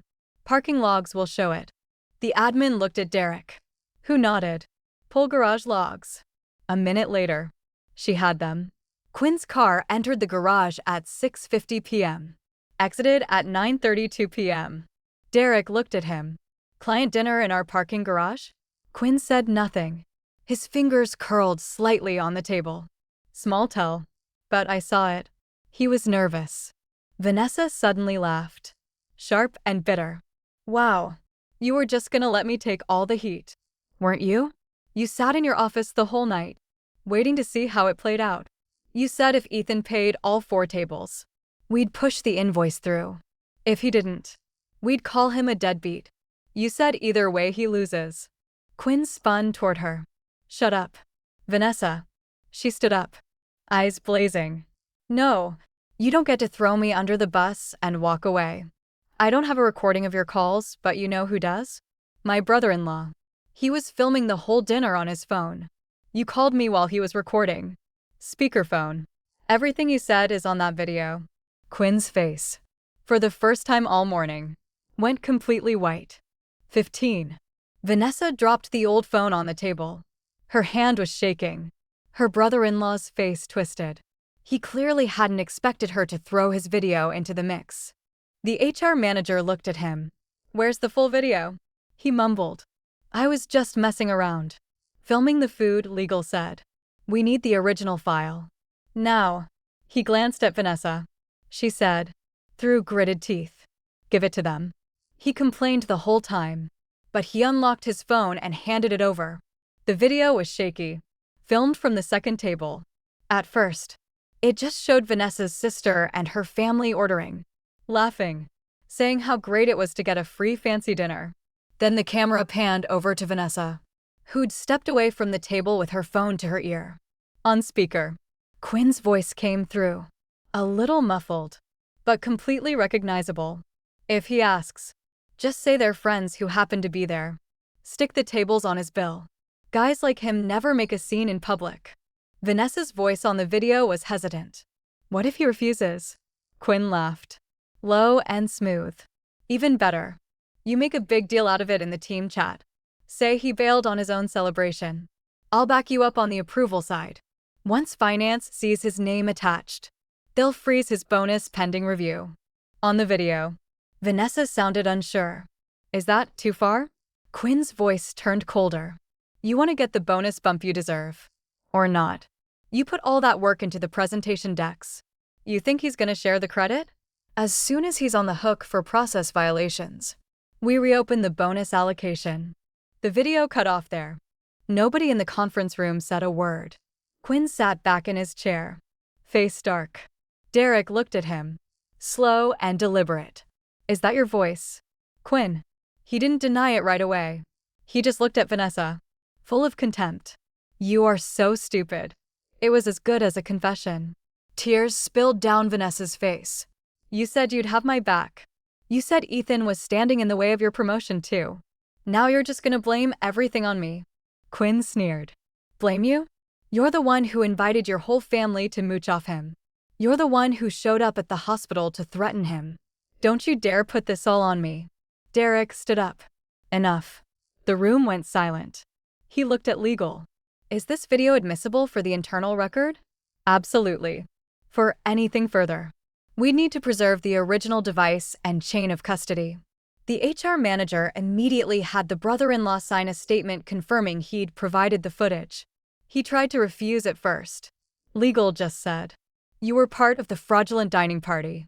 If you don't cooperate, we include you in all filings too." He signed. Quinn leaned back in his chair and suddenly laughed. So what? You gonna paint me as the mastermind? You really think everyone on this team thinks Ethan deserves 40% of the bonus pool? You think Marcus and Holden and the rest of them don't think he gets too much credit? He looked right at Marcus and Holden. You two were right there laughing last night, ordering the expensive wine, agreeing he should pay for everyone. Don't act holier than thou now just 'cause you got caught. Marcus stared at his shoes. Holden's face turned red. Neither said a word. Quinn looked at Chloe and the other juniors by the door. And you guys are on his side now 'cause he's winning. If he'd caved and paid the bill last night, you'd all be calling him a hero right now. Chloe's jaw tightened. At least we'd never use someone's sick mom as a weapon. Quinn's expression flickered. I looked at him. Why did you go after my bonus? Just 'cause I pushed back on your proposal changes. He looked at me, and the friendly mask finally dropped. There was nothing cold or smooth left, just resentment. Because you don't play the game. On iteration 19, I told you to soften the data model and highlight the visuals. You argued with me in front of the client. And when the client loved the data model, suddenly you're the golden boy. And I'm just the paperwork guy. I said, so you had Vanessa steal credit and sabotage me? He didn't deny it. Office work isn't about who writes the most lines of code or builds the best model. It's about who knows how to share the credit. If you won't do it voluntarily, someone's gonna teach you. Derek's voice was like ice. Quinn, are you admitting you tampered with project performance reviews? Quinn smiled. Bitter. I'm saying how it is. You can discipline me if you want. But remember all the vendor relationships, all the client pipelines, all the approval workflows? They run through me. If I go, this project delivery gets a lot messier. It was a threat. Plain and simple. Derek's eyes went cold. Are you threatening the company? Quinn spread his hands. I'm just pointing out risk. Just then, the finance director looked up from her laptop. Her face was pale. Derek? The third deleted file. I fully restored it. It's not just the dinner memo. There's a vendor kickback log in there too. Quinn's smile dropped off his face completely. Vanessa froze. The file popped up on the big screen. A spreadsheet with 3 separate line items. Each one had a dollar amount and a 2-letter note next to it. The most recent one, $1.100. Note, FY confirmed. Vanessa saw the initials and went completely rigid. Quinn's first move wasn't to explain. It was to lunge across the table for the finance director's laptop. 16. Quinn moved fast. Before anyone could react, his hand was almost on the screen. Legal got there first, catching his wrist mid-lunge. Quinn, what do you think you're doing? Quinn's face was twisted. All the polished charm was gone. I just need to look. Legal pushed his hand back down to the table. Firm. You can look from where you're sitting. Touch the equipment again. And we call security. Derek shouted. Security. 2 guards stepped into the room immediately. Everyone else sat frozen. Quinn straightened his sleeve, like he hadn't just tried to grab a work computer. But there was sweat on his forehead now. The finance director held her laptop tighter. Voice sharp. The files backed up to the cloud server. Quinn, you can't delete it now. He glared at her. You have no idea what you're talking about. She ignored him and addressed the room. This spreadsheet logs 3 separate vendor rebates. First one, $1.700, labeled Process Facilitation. Second, $900, Materials Coordination. Third, $1.100. FY confirmed. The HR manager frowned. FY Vanessa Flynn. Vanessa shook her head hard.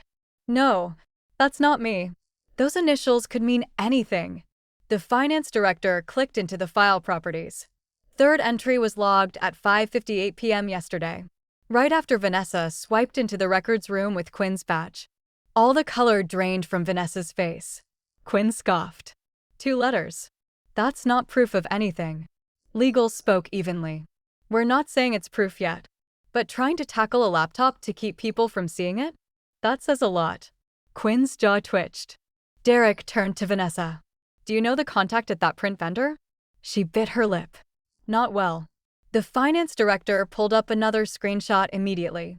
Yesterday afternoon, Vanessa texted the vendor rep and asked him to issue a fake hospitality invoice. Same rep, same vendor. Tears ran down Vanessa's face. I just asked about an invoice. I never took any money. Marcus spoke up. Quiet. So, FY confirmed is really you? Vanessa snapped her head toward him. Mind your own business. He flinched, but pushed on. Last night, when you told me to invite my cousin, you said it was all handled. You said someone upstairs was going to make sure the bill never came back to us. Was that Quinn? Quinn gave him a cold look. You have proof of that? Marcus went pale. He didn't have a recording. He was just a guy who'd gone along with a free dinner and now wanted out. Holden, though, fumbled with his phone. I have a voice note. Everyone looked at him. His hands were shaking as he tapped the screen. Vanessa sent this to me last night. Around 7:30. Her voice came out of the speaker, low and conspiratorial. Tell your friends to get over here fast. Don't ask questions about the bill. Quinn said it'll all get worked out, and none of us will have to pay a cent. The room went quiet again. Quinn's expression was thunderous. Vanessa looked like she might pass out. She'd sent that throwaway voice note without a second thought, never imagining it would come back to bury her. Derek looked at him. Still nothing to explain. Quinn. He was quiet for a few seconds, then laughed. Sharp and bitter. Fine. I said we could smooth out the dinner expenses through vendor channels. I didn't tell her to invite 3 extra tables. I didn't tell her to go threaten his mom at the hospital. She got greedy. Took it too far. And now she's trying to drag me down with her. Vanessa stood up so fast her chair scraped the floor. Quinn. You liar. You told me to confirm the $1.100 with the vendor. You said if I helped you with that, you'd inflate my performance review and cut me in on the bonus pool. You said Ethan was too rigid and didn't understand how things really work. I sat there listening, and I felt almost nothing. It had never been about the dinner. The dinner was just the excuse. The plan had been in the works since iteration 19 of the proposal. They'd just been waiting for the right moment to push me down. The seafood night was just the trap they'd baited. Legal typed up notes as Vanessa spoke. That $1.100 rebate, did you receive any of it? Vanessa shook her head. No, not yet. Who is it supposed to go to? Her eyes started to Quinn. Unwilling. Quinn's face darkened. Don't look at me. Right then, the finance director's computer pinged with a new email. She opened it, and her face went white. Derek. The vendor just sent over a call recording. Derek said, "Play it." Static for a second. Then Quinn's voice. Clear as day. Run the $1.100 through with Vanessa's confirmation. Once we get Ethan tangled up in the dinner expense mess, we'll bury the gap in the project budget. The vendor asked, Think Hayes will sign off on it? Quinn laughed. Low and cold. He won't have a choice. His mom's surgery bills are hanging over his head. He can't afford to fight this. I stood up from my chair. Every eye in the room turned to me. I didn't look at anyone else. I just stared at Quinn. For the first time. He looked away. The door opened. The admin stuck her head in. Breathless. Derek? The vendor rep is downstairs. Says he has a signed kickback form with Quinn's initials on it. He wants to make a statement. 17. The vendor rep walked into the conference room looking harried. Hair messy. Clutching a manila folder. Quinn stood up immediately when he saw him. What are you doing here? The rep didn't even look at him. He set the folder down on the table. Derek. I'm here to get this all out in the open. Derek's face was like stone. Go on. The rep swallowed hard. There is leftover budget in the project materials account. Quinn reached out yesterday afternoon. Said he wanted us to issue a fake hospitality invoice for $1.100. The finance director said. Where would the money go? He stared at his shoes. Traditionally, it gets routed to a personal account. Derek's eyes sharpened. Traditionally? The word hung heavy in the air. Quinn snapped. Watch what you say. Legal looked at him. Sharp. You do not get to silence witnesses. The security guard stepped a little closer.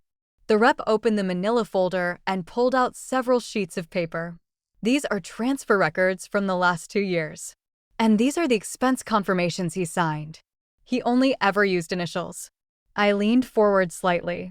One of the slips said project facilitation fee, $1.700.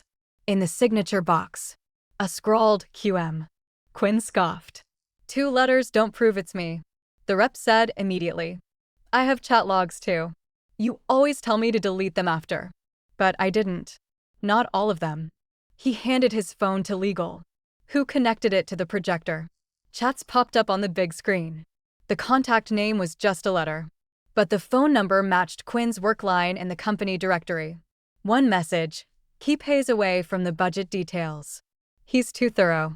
He'll sniff it out. Another, Flynn is useful. She wants credit and money. Easy to motivate. Dead silence in the room.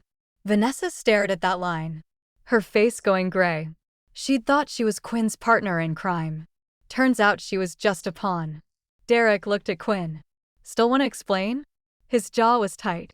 Chat logs can be faked. Legal said. We can have them forensically verified. And we will. The vendor rep nodded quickly. I'll cooperate fully. Quinn laughed. Harsh and bitter. Of course you will. Throw me under the bus. And you walk away clean. Real stand-up move. The rep looked miserable. I'm not clean. I know that. But last night, when I saw what was happening at the restaurant, when I saw Vanessa post that photo from the hospital, that's too far. Using someone's sick mom as leverage? That's not business. That's messed up. I looked at him. I didn't feel grateful. If the dinner had gone smoothly, he never would have said a word. But he was here now, and that was enough to tear the whole scheme open. Derek closed his eyes for a second. When he opened them, his voice was final. Legal. Prepare a full report. We're filing a formal police report for fraud and embezzlement. Quinn's head snapped up. Derek, you really want to take this all the way? Think about what comes out. Think about how this makes the company look. Derek didn't flinch. From where I'm standing, the only thing making the company look bad is you. Quinn stood up, voice dropping to a threat. You think I don't have dirt? 7 years of approvals, vendor deals, client-side agreements. You drag me down. I take everything with me. Derek held his gaze. Then we dig it all up. Everyone who did something wrong gets dealt with. No exceptions. Quinn's eyes went mean. He looked right at me. Happy now? Hayes? You got your revenge. I stared back. No, I'm not happy. You almost delayed my mom's surgery. You almost tanked 3 months of work for everyone on this team. Revenge is too small a word for this. Quinn sneered. You think you won? The bonus hasn't hit your bank. The client final payment hasn't come through. If one thing goes wrong on the client side, you still don't see a dime. Derek frowned. What's that supposed to mean? Quinn shut his mouth. He'd said too much. A cold feeling dropped into my stomach. Client final payment. The first phase deliverable was due soon. Quinn controlled the submission workflow. I looked at Derek immediately. Check the client delivery package. Derek's face changed. Now. The finance director called the project coordinator right away. Chloe, still by the door, grabbed her laptop. I have the final proposal backed up on my laptop. The signed-off version. Derek nodded at her. Pull it up. Everyone watched the screen as Chloe logged into the shared drive and opened the official delivery package Quinn had submitted to the client. The folder names looked identical, but when she clicked on the core data model file, my stomach hit the floor. It wasn't the final version. It was iteration 17. The old, flawed one. The one we'd scrapped because of a major waiting error. If the client tested that version, the first phase deliverable would get rejected immediately. Quinn sat back in his chair, a cold little smile on his face. Took you long enough to notice. The client already got it. 10 minutes ago. 18. The air got sucked out of the room. Chloe stared at the screen, horrified. That's not right. I uploaded the final version myself. The finance director checked the file modification logs immediately. Package was re-exported at 10:48 p.m. last night. Modified by Quinn Mitchell. Derek rounded on him. Are you insane? You'd sabotage a client deliverable just to get back at us. Quinn leaned back, casual now that his secret was out. Mistakes happen. Lots of file versions. Easy to mix them up. I looked at him. You didn't mix them up. You just threatened us about the client payment 5 seconds ago. He smiled. Cold. Prove it. Legal said. Did the client acknowledge receipt? Chloe scanned her email. Yeah, their project lead, Liam, replied at 8:41 a.m. Said he received it. Derek said, call him. Now. I pulled out my phone and dialed Liam Carter, the client's project director. It rang a long time before he picked up. He sounded polite, but distant. Ethan, what can I do for you? Liam, quick heads up, the delivery package you received this morning might be the wrong version. Please hold off on any review or acceptance testing for now. There was a pause on the line. Wrong version? You guys just formally submitted it. There was an internal process error.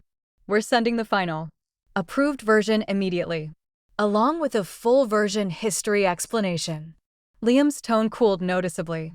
Ethan, we just signed this deal. If the first deliverable already has version control issues, that's a big red flag for us. Derek gestured for me to put it on speaker. I did. Liam, this is Derek, CEO here. This is an internal process failure on our end. Full stop. The final deliverable is complete and verified.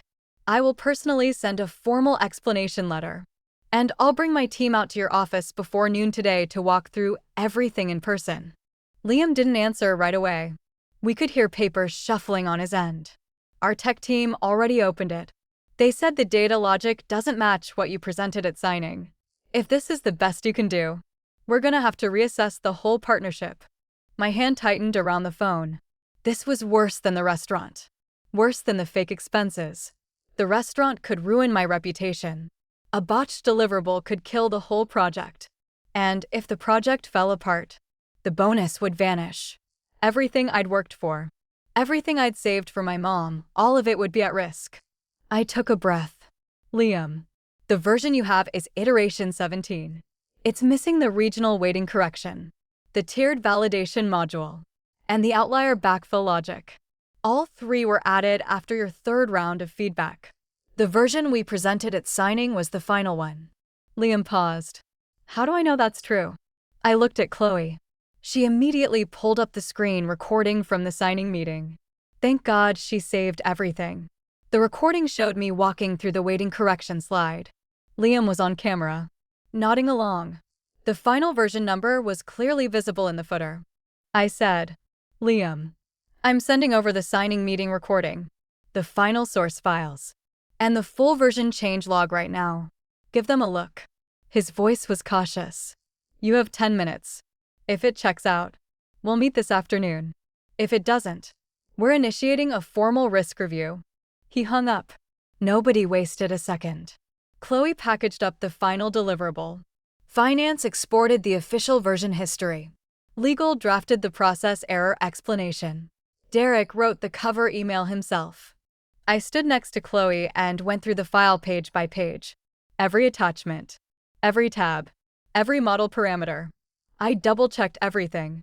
10 minutes later, The email went out. Nobody relaxed. We were all waiting. Quinn spoke up. Smug. Even if they believe you, the company still looks incompetent. You really think this project runs smoothly after this? Derek looked at him. Ice cold. That's not your concern anymore. Quinn smiled. I've been here 7 years. I've got my hands in every part of this project. You can show me the door, but you can't replace what I know overnight. Nobody argued. Everyone knew it was true. It wasn't just one job. It was all the informal workflows, the vendor relationships, the little workarounds that kept things moving. Lose that, and the project would bleed time and money for months. I said, so you've been holding the company hostage with your own process hoarding. He looked at me, amused. It's called leverage. Ethan, you should learn some. Just then, Liam called back. I answered immediately. Put it on speaker. His voice was warmer than before, but still cautious. We looked at the files. The final version checks out. Version history lines up with what you said. A quiet sigh went around the room, but his next sentence tensed everyone right back up. Before we move forward, though, we also got an anonymous email this morning. Says your team intentionally falsified the data model to win the contract. My blood ran cold. When did you get it? 8:37 a.m. For minutes before your delivery package arrived. Derek's face twisted. I looked straight at Quinn. He was sitting there, the faintest little smile playing at the corner of his mouth. Liam kept talking. Ethan, the email was signed with your name. 19. Those 4 words hung in the air like smoke. Signed with my name. This wasn't just sabotaging the deliverable. This was framing me as a whistleblower who'd called out his own company's fraud. If the client believed it, I wouldn't just lose the bonus. I'd lose credibility with the client. The company would distrust me. The whole project could collapse. Derek's voice was tight with anger. Liam, can you forward us that email? Of course. But until we get a full explanation, we're pausing the acceptance process. He hung up. 30 seconds later, the email hit Derek's inbox. Legal opened it immediately. It had been sent from a throwaway external address. The username was my initials plus my birthday. There were 3 attachments. First, a fake data tampering explanation. Second, a signed old requirements page with my signature on it. Date and version number cropped out. Third, a faked chat screenshot where I supposedly admitted the final model was flawed. I stared at the screen. Cold all over. The signature page was real from the very first requirements meeting at the start of the project. But they'd cut off the date to make it look recent. The chat screenshot I'd never seen before in my life. Legal zoomed in on the chat screenshot. Ethan, is this your chat history? No, never seen it. Chloe leaned in for a closer look. That's your old profile picture again. The same one Vanessa used in her fake screenshot last night. Everyone's eyes turned to Vanessa. She went pale. I didn't send this. I never emailed the client. Quinn spoke up. Smooth and innocent. Let's not forget, only core project members have access to that old signed requirements page. Ethan has it too. He could have sent this himself to play the victim. I looked at him, incredulous. 5 minutes ago, you were bragging about sabotaging the deliverable. Now you're saying I emailed the client to frame myself. He shrugged. People do crazy things when their bonus is on the line. I almost laughed. Coming from him. That line was almost funny. The finance director was digging into the document properties. She looked up sharply. The data tampering explanation document. Author metadata isn't Ethan. It's QM. Every head in the room turned to Quinn. His face flickered. That proves nothing. I created a lot of the project templates. My initials are on lots of documents. Legal said. Document was created at 8:19 a.m. this morning. Where were you? Driving in. The admin spoke up immediately. Parking logs say your car didn't leave the garage until 8:26 a.m. At 8:19, you were still in the building. Quinn's jaw tightened. Derek said, keep digging. IT on-call joined the meeting remotely a minute later.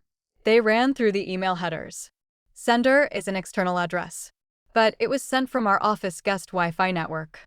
Browser fingerprint matches the project management terminal that was used last night. Legal said. Can you pin it to an exact device? Working on it. But there's something else. Right before the email was sent, someone plugged an external drive into the terminal. Device name, QM_backup. Quinn stood up abruptly. This is ridiculous. You're all just looking for reasons to blame me. A drive name? Seriously? Derek stared at him. Then explain it. He said nothing. Vanessa spoke up. Very quietly. I've seen that drive. Quinn snapped his head toward her. Shut your mouth. Vanessa. She flinched, but kept going. Voice small. Last night, he told me to stop by the office. Said there was a folder in the desk by the project terminal. There was a black external drive in there. He told me to copy the old signature page and the budget files onto it. The room was heavy with silence. Derek said, Did you do it? Tears ran down her face. She nodded. But I didn't send the email to the client. I don't even have Liam's personal email address. Which only pointed harder at Quinn, because Liam's personal contact info was only known to the project lead and the operations manager. Me. And Quinn. Derek took a deep breath. IT. Full device audit. Admin, seal Quinn's office and the project management terminal. Legal, compile everything. Restaurant incident. Hospital footage. Fake expenses. Vendor kickbacks. Client email. All of it. Quinn's face got darker and darker. Then he laughed. Short and sharp. Go ahead. Audit everything. But by the time you're done, the client's already gonna be spooked. Trust is gone. You can't get that back. I stood up. Then we earn it back. Derek looked at me. I'm going to the client's office. Final model. Version history. Signing recording. I'll walk through every line of it in person. Quinn sneered. You think they'll even see you? My phone buzzed right then. A text from Liam. One line. Be here by 10:30. You get one chance to explain. I turned the screen toward Quinn. See that? Opportunities aren't something you steal from other people. They're something you earn. Right as I finished, IT spoke up from the speakerphone. Got it. Right when the anonymous email was sent, the terminal's webcam triggered briefly. System auto-captured a still frame. A blurry photo popped up on the big screen. Quinn was bent over the project terminal, face lit by the screen glow. A black external drive was plugged into the side of the machine. 20. The photo wasn't high-res, but it was unmistakably him. His face half in shadow, hand resting on the keyboard. Nobody in the room said a word. Quinn stared at the screen. And for the first time, I saw real fear cross his face. Derek's voice was like granite. Still a misunderstanding. Quinn. His mouth moved. It's out of context. Legal saved the image with an evidence tag. Quinn Mitchell. You are hereby placed on immediate administrative leave. All your system access and building permissions are suspended. You will remain in this room while we complete initial evidence collection. If you leave before we authorize it, we will include flight risk in all our filings. Quinn laughed. Sharp and nervous. You can't keep me here against my will. Legal's tone was even. You're free to leave. But if you do, and if you destroy or remove any relevant evidence from your person or property, you will be adding obstruction to the list of charges. Security stepped closer to the door. Quinn looked at the door, then sat back down. He wasn't ready to push it that far. Just then, Liam texted again. 10:30, don't be late. If you're not here, the meeting's off. I checked the time. 9:48. Derek made the call immediately. Ethan. Chloe, you're with me to the client site. Legal. Stay here and finish evidence collection. Finance. Stay and work with IT to lock down all systems. HR, handle employee statements. The HR manager said. What about Vanessa and Quinn? Derek glanced at them. They stay. Either of them tries to contact the client or vendor again. It's immediate termination and formal charges. Vanessa sat there crying silently. She didn't argue anymore. I grabbed my laptop and my notebook and followed Derek out. As I passed Quinn, he said, very quietly, You can't save this project. I stopped. You're wrong. This project isn't a tool for you to blackmail people with. It isn't my personal trophy either. It's what every person on this team stayed late for. Night after night. You don't get to burn it down just 'cause you're mad. He didn't say anything else. On the drive to the client's office, Derek was on the phone the whole time. He called the client's senior stakeholder to explain the situation in advance. He called our engineering lead to stand by for a live demo. Chloe sat in the passenger seat, going through the files over and over to make sure nothing was wrong. I leaned back against the seat. My eyes burned. I'd barely slept. But the more tired I was, the clearer I felt. This hadn't started at the seafood restaurant. It had started the moment someone decided rules were just tools and coworkers were just stepping stones. We pulled up to the client's building at 10:26. Liam was waiting for us in the lobby. He didn't make small talk. "You've got 4 minutes before the room." Derek nodded. "We're ready." The conference room was full. Their tech lead, procurement lead, in-house counsel. The mood was a lot colder than it had been on signing day. I plugged my laptop into the projector. First slide, side-by-side comparison of iterations 17 versus final. I didn't waste time on internal drama. I didn't mention Quinn or Vanessa. Clients don't care about your office fights. They care if you can deliver. The package you received this morning was sent in error. It's an older version. It's missing 3 key features we added after your 3rd round of feedback: regional weighting correction, tiered validation module, and outlier backfill logic. The version we presented at signing is the final, approved version. I pulled up the signing meeting recording. On screen, I walked through the weighting correction page. Liam was visible in the footage, nodding. Then I pulled up the full source file change log. Every submission, every comment, every timestamp. Their tech lead grilled me hard. 7 detailed technical questions. I answered every single one. For 2 of them, I had Chloe pull up the live test data. She was nervous, but she didn't mess up. 30 minutes later, their tech lead leaned back in his chair. Final version checks out. Logic is solid. Procurement spoke up. What about the anonymous whistleblower email? Derek took that one. That was sent by a disgruntled member of our operations team who's been sabotaging the project. We have full evidence, and we're pursuing formal action. But I want to be clear, this was an internal process failure, and we take full responsibility. We're open to an additional mid-phase review at your request, at no extra cost. Liam looked at me. "Ethan, the email was signed with your name. How do I know you didn't send it?" I set my phone on the table. "I don't expect you to take my word for it. I have timestamped proof I was at the hospital when it was sent. I have restaurant incident records, system access logs, device camera footage, and a witness statement from the vendor who was approached to help with the fraud. This is part of a coordinated campaign against me. I'm not the one sending anonymous tips. I'm the one showing up to fix it." Liam was quiet for a long time. Finally, he said, "We won't terminate the project." I started to breathe.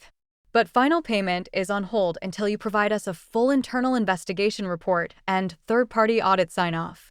Derek nodded. "Acceptable." Right then, Derek's phone buzzed. He glanced at the screen, and his face changed. He stood up and stepped out of the room to take the call.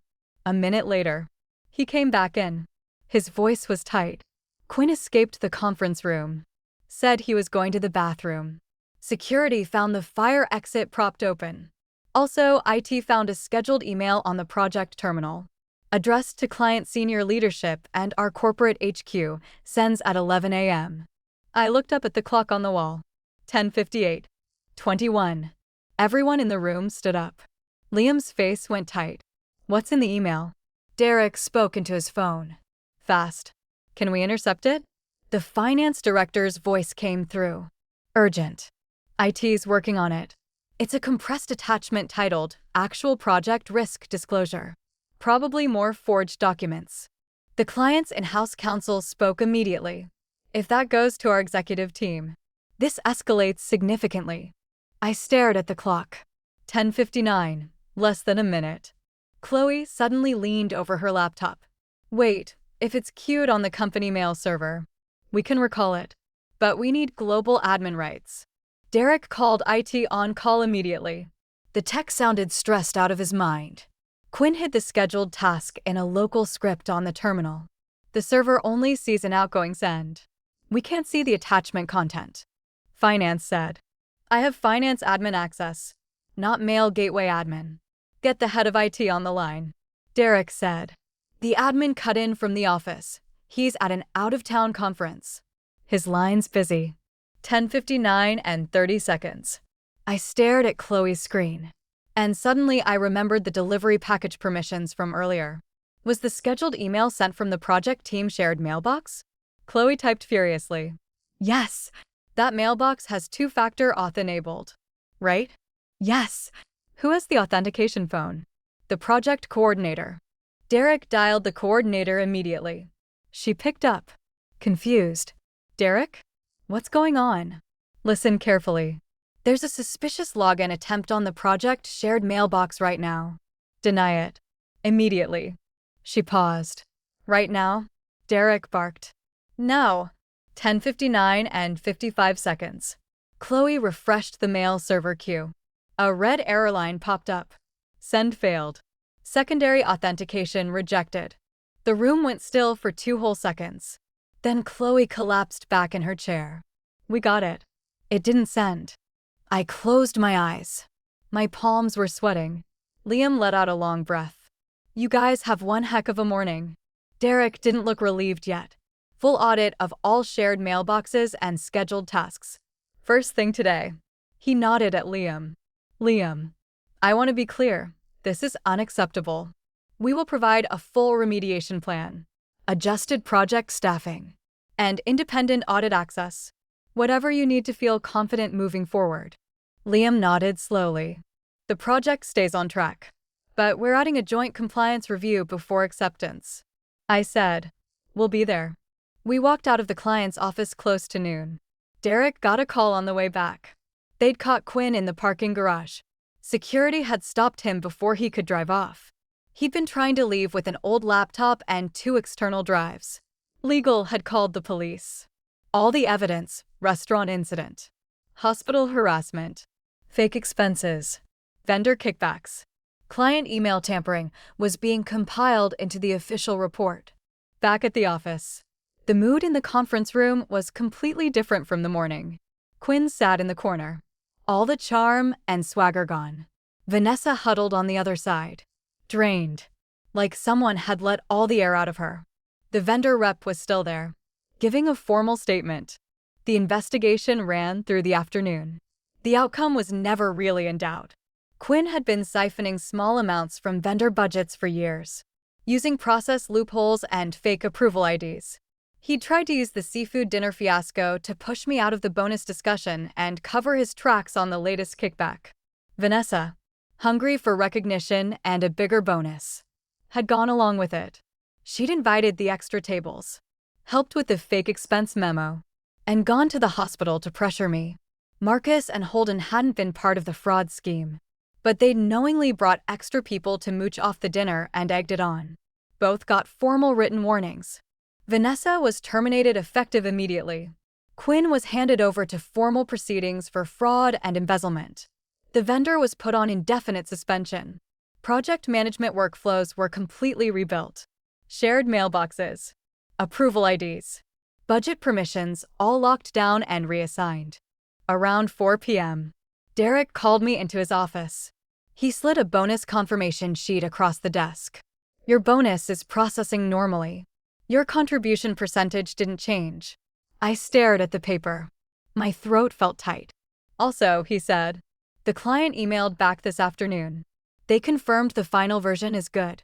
Project stays on track. They specifically asked for you to stay on as technical lead. I nodded. I'll see it through. He watched me for a second. One more thing. If you need time off for your mom's surgery, just let HR know. No questions asked. Thank you. I stopped by my desk before I left. The team Slack channel was dead quiet. All the people who joked and cheered and taken sides the night before had nothing to say now. Chloe brought me a coffee. So, you still treating us to dinner sometime? I looked at her. She held up her hands, grinning. Kidding. Kidding. I smiled. Yeah, I'll treat.